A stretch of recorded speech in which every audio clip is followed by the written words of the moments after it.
ഇടുക്കി ഉപ്പുതറയിൽ കടബാധ്യതയെ തുടർന്ന് ജീവനൊടുക്കിയ 4 പേരുടെയും പോസ്റ്റ്മോർട്ടം ആരംഭിച്ചു. ഇടുക്കി മെഡിക്കൽ കോളേജിലാണ് പോസ്റ്റ്മോർട്ടം നടക്കുന്നത്. ഉപ്പുതറ 9 ഏക്കർ സ്വദേശി പട്ടത്തമ്പലം സജീവ്, ഭാര്യ രേഷ്മ, മക്കളായ ദേവൻ, ദിയ എന്നിവരെയാണ് ഇന്നലെ വീടിനുള്ളിൽ മരിച്ച നിലയിൽ കണ്ടെത്തിയത്. സംഭവം എന്ന് പറഞ്ഞാൽ ഒരു ഓട്ടോയ്ക്ക് ഫൈനാൻസ് എടുത്തിട്ടുണ്ടായിരുന്നു. അത് കല്ലട എന്ന് പറഞ്ഞൊരു ഫൈനാൻസ് കമ്പനിയിൽ നിന്നാണ് എടുത്തിരിക്കുന്നത്. ആ ഫൈനാൻസ് കമ്പനിയിലുള്ള ഏലപ്പാറയുള്ള അതിൻ്റെ ഒരു ജീവനക്കാരൻ നിരന്തരമായിട്ട് ഇവരെ വന്ന് വീട്ടിൽ വന്ന് ഭീഷണിപ്പെടുത്തുകയും അതുപോലെ തന്നെ അച്ഛനും അമ്മയും അവരെയൊക്കെ ഭീഷണിപ്പെടുത്തുകയും ഉണ്ടായിരുന്നു. അതിൻ്റെ ഒരു ഭാഗമായിട്ടാണ് ഇത് സംഭവിച്ചതെന്നുള്ളതാണ് ഇതുവരെയുള്ള ഒരു നിഗമനം. സിജോ വർഗീസ് ചേരുന്നു. സിജോ, എപ്പോഴാണ് സംസ്കാരം? മറ്റു വിവരങ്ങളും?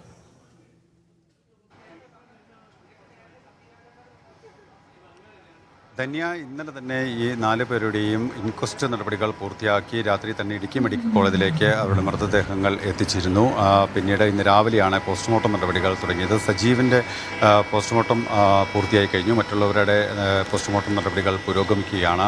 ഈ സജീവിന് ഉണ്ടായിരുന്ന ചില സാമ്പത്തിക പ്രശ്നങ്ങൾ, അതാണ് ഈ ആത്മഹത്യയിലേക്ക് നയിച്ചത് എന്നാണ് നമുക്ക് ബന്ധുക്കളിൽ നിന്നും ഒപ്പം തന്നെ പോലീസും നൽകുന്ന വിവരം. ഇതുമായി ബന്ധപ്പെട്ട് ഇന്നലെ ഇടുക്കി ജില്ലാ പോലീസ് മേധാവി ടി.കെ. വിഷ്ണു പ്രദീപ് ഈ വീട്ടിലെത്തി പരിശോധന നടത്തുകയും ചെയ്തിരുന്നു. ആത്മഹത്യാക്കുറിപ്പ് കണ്ടെടുക്കുകയും ചെയ്തു. അതിൽ ഇക്കാര്യമാണ് പ്രധാനമായും സൂചിപ്പിക്കുന്നത്.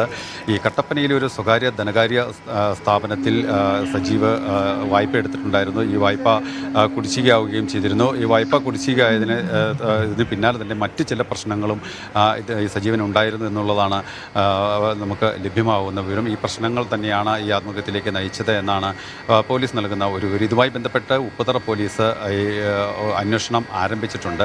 ഈ കുട്ടികളെയും ഭാര്യയെയും കൊലപ്പെടുത്തിയ ശേഷം സജീവ ആത്മഹത്യ ചെയ്തു എന്നുള്ളതാണ് ഒരു പോലീസിൻ്റെ ഒരു പ്രാഥമികമായിട്ടുള്ള നിഗമനം. എന്തായാലും ഈ പോസ്റ്റ്മോർട്ടം നടപടികൾ പൂർത്തിയാക്കിയ ശേഷം ഇന്ന് വൈകിട്ടോടുകൂടി ഉപ്പുതറയിലെ വീട്ടുവളപ്പിൽ ഈ 4 പേരുടെയും മൃതദേഹം സംസ്കരിക്കും എന്നുള്ളതാണ് ബന്ധുക്കൾ നമുക്ക് നൽകുന്ന വിവരം. തന്നെയാണ്. ശരി സിജോ.